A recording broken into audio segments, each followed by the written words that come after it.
Un saludo a todos nuestros amigos que nos siguen por las redes sociales. Bienvenidos a su programa Entrevistas, este espacio que nació por iniciativa de los jóvenes del FRI y del Movimiento Vida. Quien les habla, José Manuel Choque Mamani. El día de hoy estamos con el doctor Fernando Rocabado Quevedo. Él es médico salubrista y epidemiólogo. Doctor, muy buenas noches, ¿no? Quisiéramos que usted se haga la presentación y que también mande un saludo a nuestros amigos que nos siguen por las redes sociales. Bueno, buenas noches, un placer a poder hablar de temas de salud, un tema que me apasiona como salubrista y epidemiólogo. Muy contento además de responder las preguntas y las consultas que me vayan a hacer los amigos del FRI de Cochabamba, jóvenes combatientes que los conocemos desde muchos años atrás. Bueno, doctor, el tema que hoy le hemos denominado a nuestro programa se llama Mística, Corrupción y Coronavirus, ¿no? El título es similar al artículo que usted escribió y que lo difundió por las redes sociales. Doctor, nuestra primera pregunta sería, ¿cuál es la definición médica de este coronavirus denominado COVID-19? Bueno, el COVID-19 es un nombre que ha sido otorgado por la Asociación Internacional responsable de la nomenclatura de las enfermedades y siempre es corroborada finalmente por la Organización Mundial de la Salud. Y esta pasa a ser utilizada por los países, entra a la clasificación internacional de las enfermedades y en este caso el virus se llama SARS-CoV-2, como para decir que existe el SARS-CoV-1 que apareció ayer por el 2002 con una epidemia más pequeña que esta, ¿no? En todo caso, este virus es el que da lugar a la enfermedad cuando una persona es infectada, entonces es enfermo como COVID-19 o también coronavirus. Hay nombres que han querido darles. Generalmente la OMS no acepta que se nomine, por ejemplo, como virus chino o virus de Wuhan, que han querido asignarle, digamos, como un apelativo. No es correcto esto, porque se empieza a peyorizar y a dar un nombre que no es científico, ¿no? Sucedió lo mismo con otras enfermedades como la fiebre porcina, por ejemplo, que querían aludir a su origen de los cerdos y no prendió como tal, ¿no? Así que el nombre propio es COVID-19. Doctor, respecto a esta pandemia, se conoce desde diciembre del año pasado, ¿no? La pregunta que queremos realizar es, ¿cuál era la situación que atravesaba el sistema de salud antes y también durante esta pandemia aquí en Bolivia? Bueno, la pandemia nos ha pillado a todos de improviso y nos ha sorprendido, ¿no?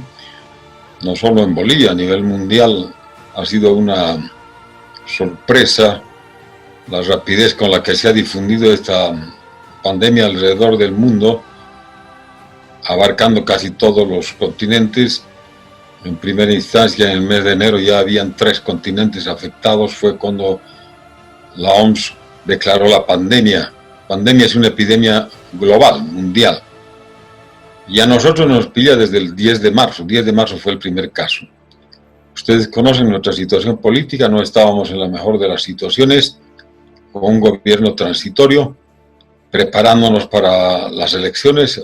Salíamos de unas elecciones que estaban truncas y entonces nos pilla en esa situación y además con un sector de salud muy débil, ¿no? Todas las evaluaciones hasta ese momento nos habían llevado a la conclusión de que nuestro sistema de salud era débil, que uno de los sectores en los que menos se había concentrado el gobierno del MAS durante los últimos 14 años era el sector de la salud. En los últimos meses trató de establecer el sistema único de salud, pero esto no se hace en meses. esto requiere años de trabajo y tal vez perdimos una gran oportunidad de establecer un buen sistema de salud en los últimos 14 años. Eso nos ha llevado a enfrentar este virus en situación de deficiencia, y no solamente en cuanto al sistema hospitalario, porque nuestro sistema hospitalario, ya lo estamos viendo en la práctica, no es capaz de soportar el embate de la epidemia, que es bastante fuerte. No solamente a nivel hospitalario, sino a nivel del sistema en su conjunto. Estamos hablando del sistema de salud boliviano, que es también muy débil desde sus niveles más bajos, nivel primario, nivel secundario y nivel terciario. Entonces, esa es la situación en la que nos encontramos, con un grueso del sector de la población todavía digamos que no tiene acceso al sistema de salud. En esta situación nos encuentra y nos pilla el brote de COVID-19. Doctor, ¿cuál sería su evaluación que hace del manejo de la pandemia del COVID-19 por parte del gobierno? Yo creo que el gobierno tuvo algunas ventajas, como gran parte de los países latinoamericanos, de que ya habíamos estado observando durante 2 meses, enero, febrero, la experiencia china, la experiencia de los países del Asia Sudoriental y la experiencia de los países europeos, especialmente Italia y España, que sufrieron un embate muy fuerte de parte de este virus. O sea, ya habíamos estado observando todo aquello, y cuando nos pilla en Bolivia, 10 de marzo, no nos encontró en pañales. Ya nos había encontrado en situación de conocimiento y de alguna preparación. Y eso ha permitido que el gobierno, de manera oportuna, el día 13 de marzo, casi a los 3 días de haberse declarado el primer brote, digamos el contacto, el paciente número 0, a los 3 días declara emergencia, y a los 10 días más o menos declara una cuarentena nacional. Esto significa que el gobierno ejecutó y desarrolló políticas públicas conocidas, amplias. La cuarentena es una política nacional, no era una política local. Entonces son políticas amplias de distanciamiento social que favorecen el cuidado de la población y más bien mitigan la difusión de la enfermedad. Yo creo que estas políticas fueron adecuadas, fueron correctas en su momento y oportunas. Eso nos ha permitido controlar la epidemia y no hacer que esta eclosione y llegue a su pico en fechas más tempranas. Estábamos estimando que a principios de abril ya podría haber tenido la eclosión grande de la epidemia de virus. La hemos postergado y creemos que va a ser postergada todavía hasta finales de junio o principios de julio, si mantenemos las medidas de política pública que el gobierno ha iniciado. Si entramos en un momento de relajamiento, probablemente esto se vaya a echar a perder y no logremos mitigar y contener de manera adecuada la epidemia. Doctor, ¿qué opinión tienes respecto que en algunos mensajes presidenciales en esta lucha contra el COVID-19 se involucra la fe cristiana? ¿Cuál sería su opinión de esto? Por ejemplo, hubo una bendición, ¿no? En la ciudad de La Paz, también en la ciudad de Cochabamba, autorizado por el gobierno. ¿Qué opina de eso? Bueno, en primer lugar, yo soy respetuoso de las creencias. Cada persona tiene libertad de culto. El gobierno y el Estado boliviano respetan desde mucho tiempo atrás la libertad de culto de las personas. Pero al mismo tiempo respeto una lucha de la ciudadanía por lograr y separar lo que es la religión del Estado, la política y la religión. Y en ese sentido, yo creo que en el Estado laico, definitivamente el Estado debe ser laico. Más allá de las creencias de un ministro, de la presidenta o de cualquier otra persona, todos tienen derecho, es un país mayoritariamente católico, cristiano. Independientemente de eso, el manejo del Estado debe ser no confesional.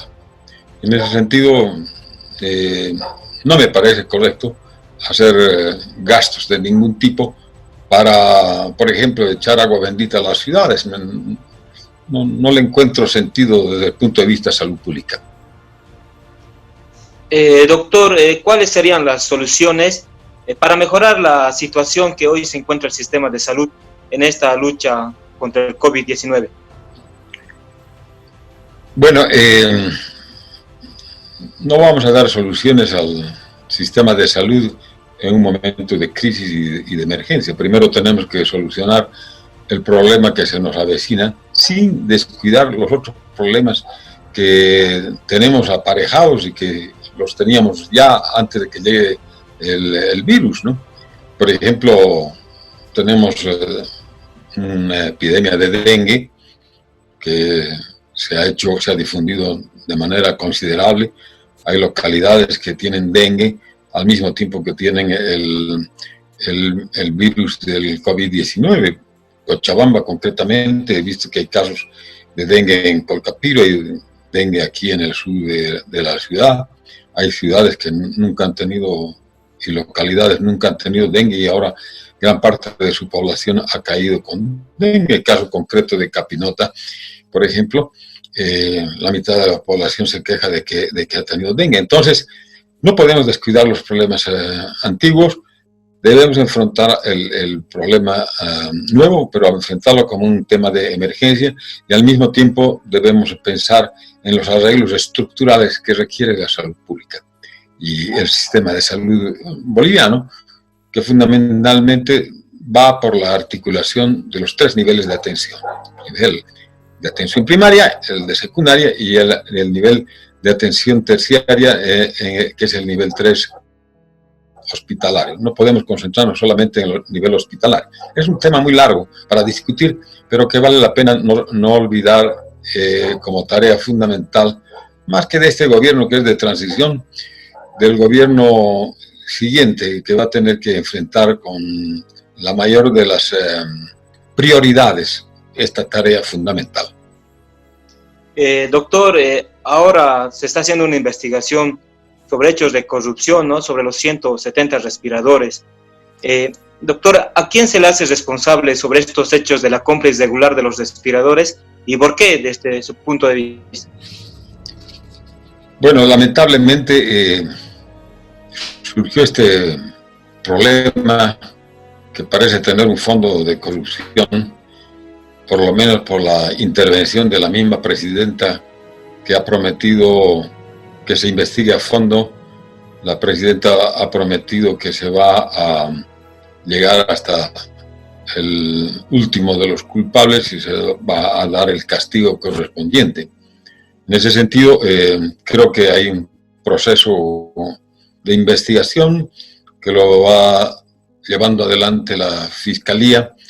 Ya han tomado algunas acciones, hay gente que ha sido aprehendida, alguna otra que está siendo convocada para hacer sus declaraciones.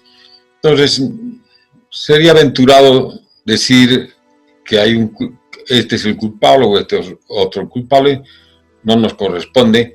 De que sí podemos decir hay un fondo de corrupción. En el problema de el manejo de los respiradores, y más que el manejo de los respiradores, el desarrollar nuestra infraestructura en materia de unidades de terapia intensiva ha sido retrasado, no ha sido encarado correctamente.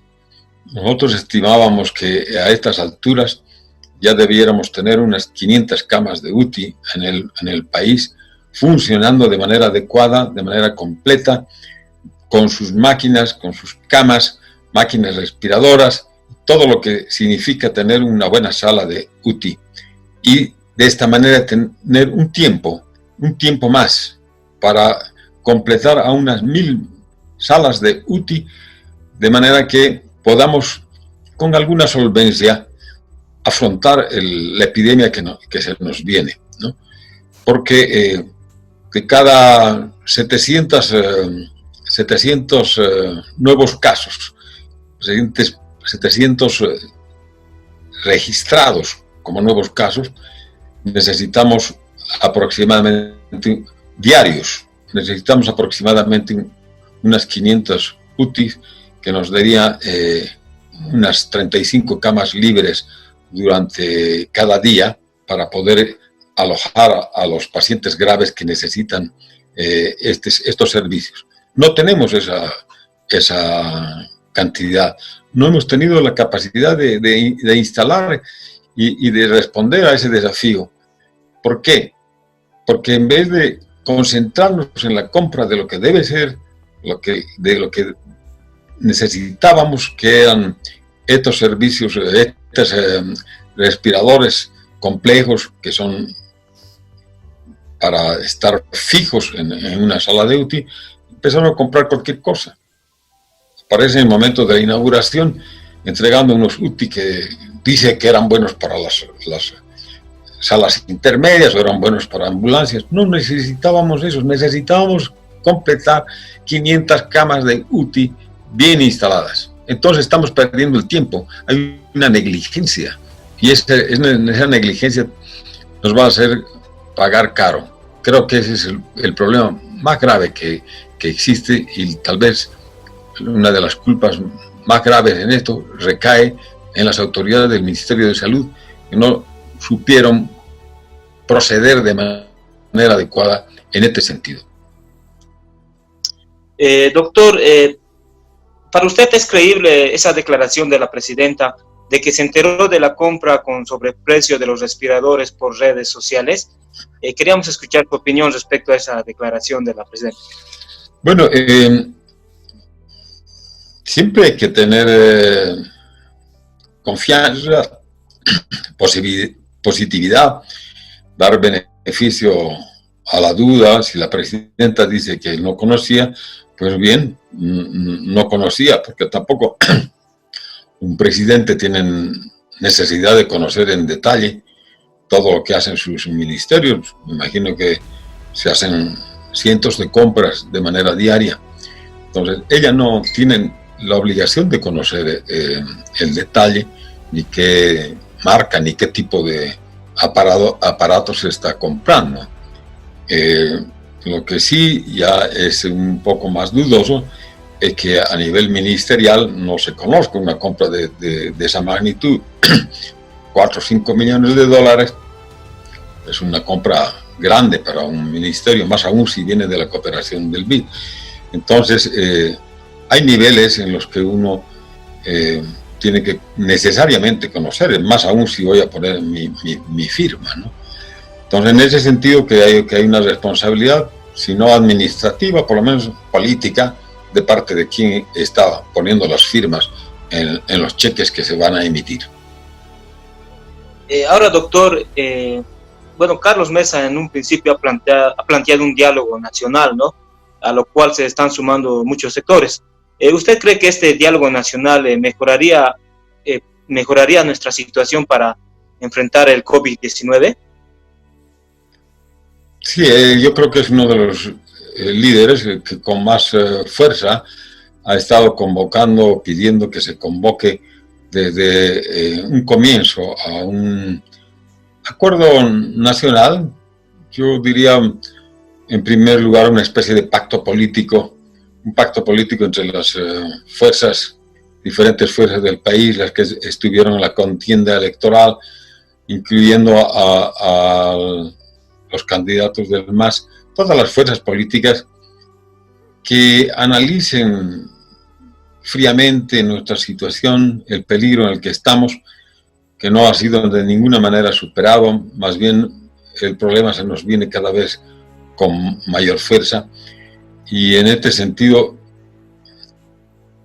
un pacto político, por lo menos un pacto, digamos, de no agresión, un pacto por salvación de nuestro país, que se está yendo cada vez más al fondo del problema.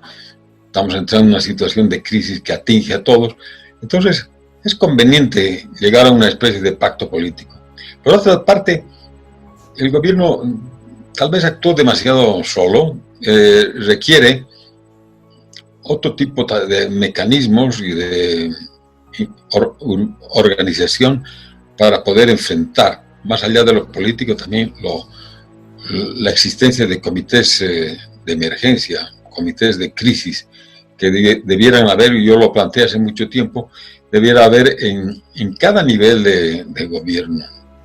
Últimamente se han organizado comités, comités de emergencia, pero estos debieran estar funcionando en todos los niveles, desde el nacional hasta el municipal, local, e incluso en todas las aglomeraciones humanas donde exista algo de organización, debiera haber un comité de emergencia o comité de crisis, porque la única manera que tenemos para enfrentar este grave problema es organizándonos en todo nivel y enfrentándonos con seriedad a la epidemia del COVID-19. Sin organización y sin participación comunitaria no vamos a poder hacer el frente de manera adecuada y de manera conveniente, ahorrando salud y ahorrando vidas para el país.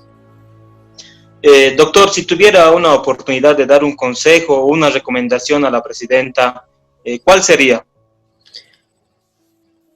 Yo le diera alguna sugerencia a la presidenta, pues yo creo que la cosa va por este lado, por el lado político. En primer lugar, ha llegado a un nivel de aislamiento. Tal vez ella pensó que iba a poder más fácilmente enfrentar el problema sola, con sus ministros, y estamos viendo que se está quedando en una situación de aislamiento total, no aislamiento político, que es diferente al aislamiento para el coronavirus, y entonces requiere reforzar su posición, convocando a las fuerzas políticas, convocando a las fuerzas sociales para enfrentar un problema que no es pequeño, es un problema verdaderamente grande.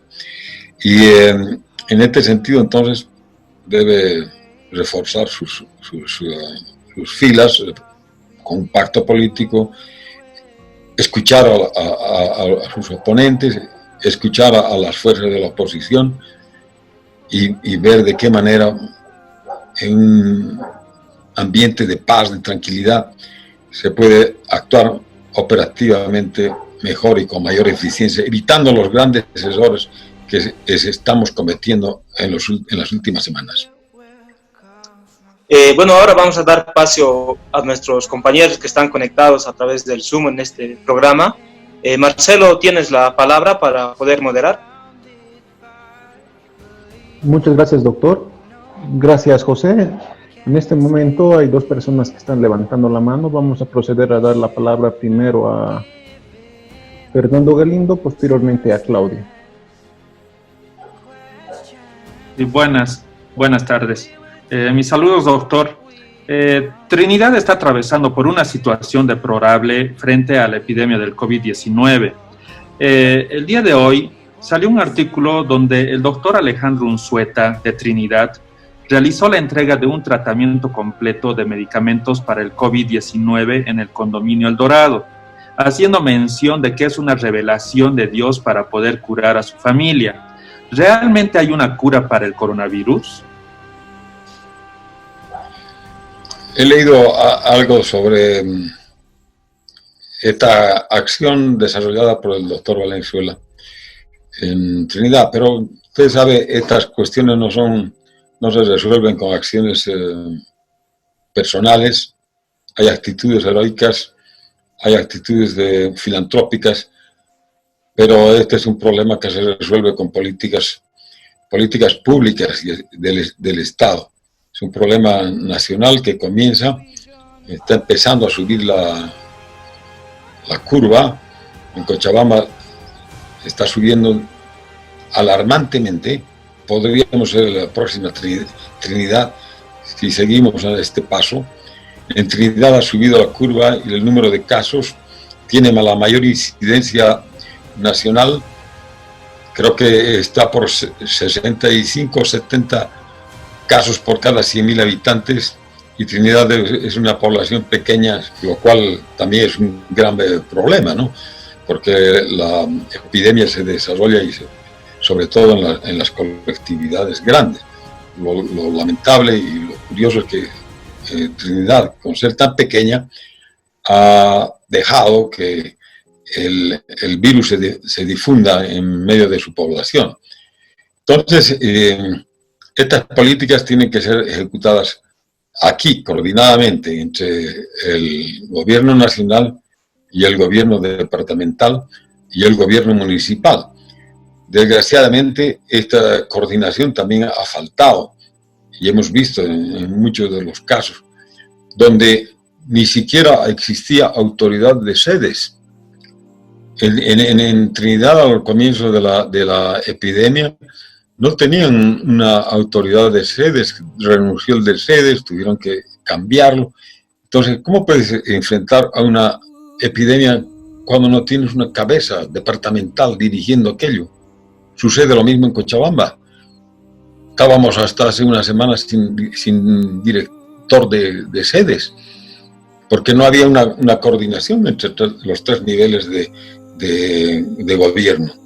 Entonces, estos problemas se resuelven a través de la coordinación en el gobierno departamental. La epidemia se va a ir descentralizando también. ¿Qué quiere decir esto?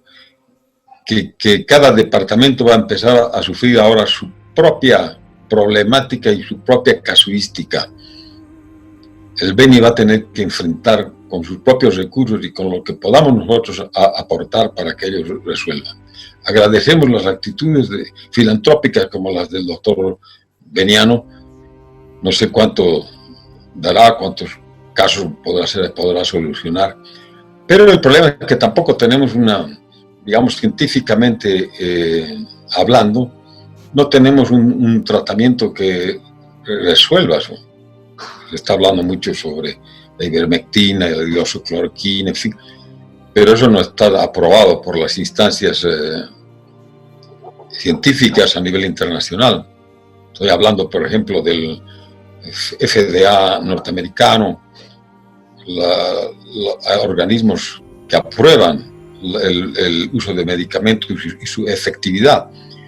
Todo lo que tenemos como artillería, como armamento contra el coronavirus, surgen de iniciativas personales, de experiencias personales, que yo he curado a 2, yo he curado a 3, pero esa no es la manera de aprobar un medicamento a nivel científico y a nivel internacional. La aprobación final tiene que darla a la Organización Mundial de la Salud cuando se haya demostrado la efectividad mediante estudios de investigación. Mientras tanto, todo lo que se pueda ofrecer pasa como un ofrecimiento, digamos, a prueba. Vamos a tener que comprobar que aquello que se dice de verdad se cumple y es efectivo. No hay otro camino. Marcelo, ¿alguien más tiene pregunta? Procedemos a darle la palabra a Claudia y posteriormente a Alan Barrientos. Adelante, Claudia, por favor.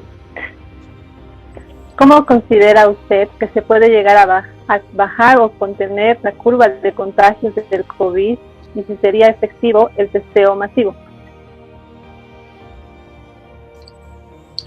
Bueno, las estrategias se han dado, ¿no? Hay 4 estrategias que existen a nivel internacional y han sido probadas por la práctica de los países para poder controlar el coronavirus. La primera estrategia es el confinamiento, la distensión, la cuarentena, que es la que hemos probado, ha sido efectiva, hemos podido controlar hasta ahora la curva, la hemos bajado. La segunda es el buscar contactos, hacer pruebas de diagnóstico, test y más test, buscar contactos, buscar sospechosos, aislarlos, ubicarlos en espacios controlables y de esta manera, digamos, contrarrestar la epidemia. La tercera opción es el uso de vacunas, ¿no? Ya sea vacunas que están siendo investigadas. Hay 118 proyectos a nivel mundial investigando vacunas, algunos más adelantados, como hay unos 4 o 5 proyectos que han informado sobre avances, ya están en la etapa de pruebas con humanos. Y la cuarta es el uso de buscar la inmunidad de rebaño o de grupo.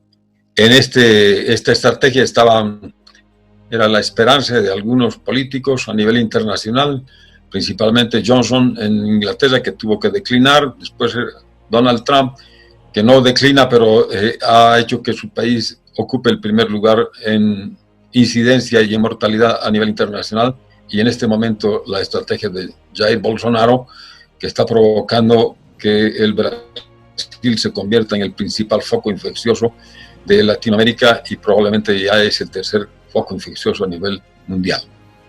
Entonces, esa inmunidad de grupo no sirve como estrategia porque ya se ha demostrado en las epidemias, especialmente española, que un pico, un brote como este que ellos han vivido en los últimos 2 años, solamente ha infectado al 5% de su población, cuando ellos esperaban que se infecte un 40 o 50%, y se esperaba que la inmunidad de grupo alcance con 60 o 70% de la población, que era la esperanza del ministro de Salud, Navaja, cuando dijo vamos a caer todos enfermos y vamos a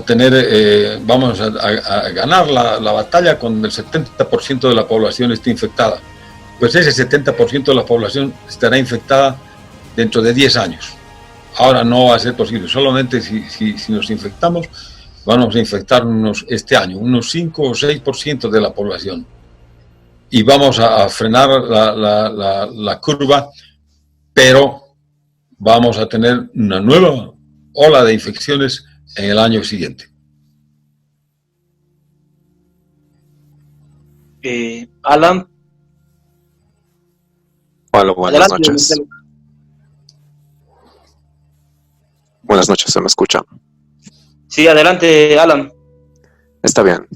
Tengo 2 preguntas, las cuales son: ¿cuáles serían los resultados de la cuarentena si se hubiera aplicado antes del surgimiento de casos positivos en el territorio nacional? Y por último, ¿el sistema de salud está por colapsar? Gracias.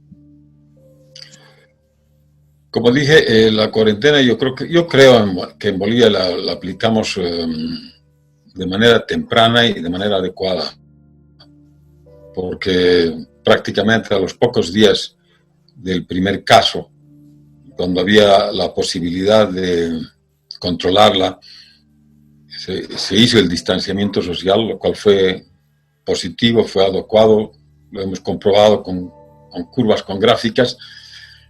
Hemos actuado correctamente. Donde no hemos actuado correctamente es que de manera inmediata, para poder remachar aquello que se había hecho con las políticas de cuarentena, necesitábamos hacer un control más riguroso y estricto y hacer un seguimiento y aislamiento de los casos sospechosos y de los contactos. Desgraciadamente se ha tardado mucho en ir comprando y utilizando los test de diagnóstico. Casi el primer mes hemos estado diagnosticando entre 40 a 30 test, haciendo unos 30 o 40 test diarios. El segundo mes unos 100 test diarios en todo el país. Muy, muy bajo, muy ridículo, cuando los coreanos estaban haciendo 15.000 test por millón al día. Y vean ustedes la cantidad de test que hacen los chilenos, que aún así están siendo sobrepasados en este momento por la epidemia. Entonces, creo que la cuarentena y todo lo que ha sido aislamiento, que no costaba dinero, sino costaba decisión política, lo hemos hecho correctamente. Pero donde había que haber invertido, buscado y comprado correctamente, no hemos actuado bien, ¿no? Entonces, hay que considerar esto. Y en este sentido, como usted dice, nuestro sistema va a ser sobrepasado rápidamente. En Beni ya ha sido sobrepasado. En este momento he leído que existe un solo intensivista, una máquina respiradora que había comprado el gobierno ha sido inutilizada delictivamente. Los aparatos que ha llevado el gobierno no sirven. Entonces, no hay la capacidad de respuesta en cuanto al tratamiento de los enfermos graves. En Trinidad, en Santa Cruz creo que todavía hay espacios libres en UTIs. El otro día decía el director de sedes, tenemos todavía 35 camas para ser utilizadas, pero estas van a ser copadas rápidamente si no aumentamos de manera también rápida el número de camas en Santa Cruz. Cochabamba, no sé, no conozco al detalle. Alguna vez he conversado con el director del SEDES, que estaba en ese momento siendo nominado, y nos decía, no existe la suficiente infraestructura, no está bien contabilizada, bien inventariada. Entonces, si la epidemia continúa, porque Cochabamba está subiendo exponencialmente, si continúa así, probablemente vamos a tener graves problemas en materia de infraestructura y seremos sobrepasados también rápidamente en Cochabamba.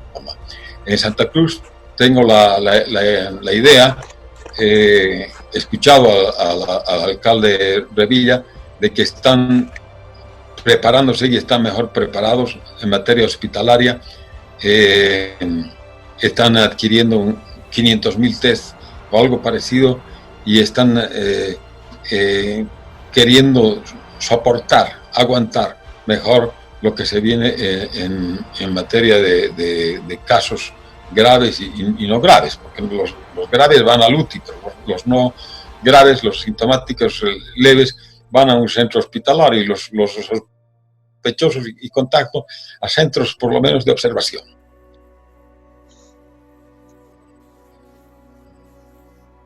Marcelo. La siguiente persona a intervenir sería Israel. Adelante, Israel, por favor. Preguntas, ¿qué consejos puede dar a la población para afrontar el COVID de hoy en adelante? Bueno, tenemos una población muy especial. Uno trata de entender una población en la que se ha explicado hasta el cansancio de que es importante evitar las aglomeraciones. Sin embargo, la población sigue aglomerándose, se hacen bloqueos, la gente se aglomera, se concentra en los mercados de manera desordenada, en las fiestas. Me he enterado que en Machacamarca, por ejemplo, la fiesta del Tinku se desarrolló como si no hubiera nada. Espero que no haya habido por ahí ningún enfermo. Así como en Santibáñez se desarrolló un matrimonio con la presencia de un caso importado y que provocó después la alarma en todo el municipio y el aumento de casos. Salieron 12 casos positivos en Santibáñez. Entonces hay que evitar la aglomeración, especialmente la aglomeración inútil. No tiene sentido ir a una fiesta de Tinku en este momento o ir a bloquear en cara a cara, corre un riesgo. Habría que hasta pensar seriamente si vale la pena ir a las elecciones. Yo personalmente pondría en duda mi participación. ¿Cómo voy a ir a votar si no tengo las condiciones y en ese momento la epidemia va a estar creciendo? Entonces hay que evitar aglomeraciones, hay que promover el distanciamiento social, jabón y barbijos. Esas son las 3 recomendaciones que hago a la población. Hablar a 1,5 metros, 2 metros de distancia, jabonarme a cada instante las manos y usar barbijos cuando salgo a la calle.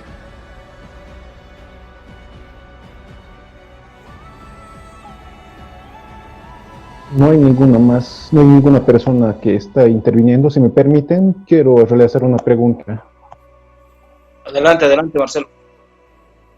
Buenas noches, doctor. El COVID-19 es una situación insólita para Bolivia y el mundo, y como humanidad no estábamos preparados para ello.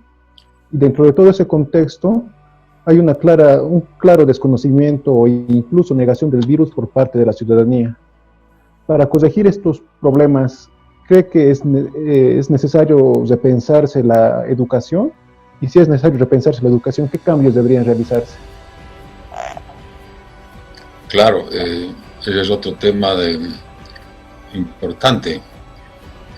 Junto a la salud está la educación. En este caso es importante la educación sanitaria. La educación y la educación sanitaria van de la mano. Los países más educados son los que han enfrentado con mayor solvencia a esta epidemia. Por ejemplo,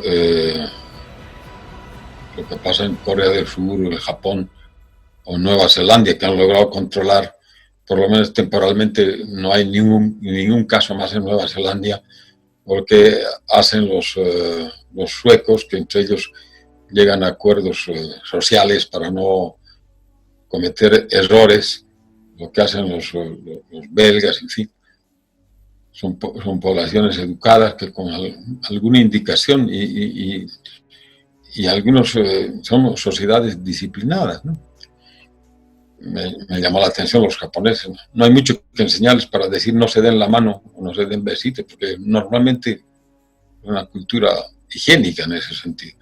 Y eso es la educación. Vamos a tener que tener una educación que nos lleva a la indisciplina. No somos disciplinados en ningún sentido.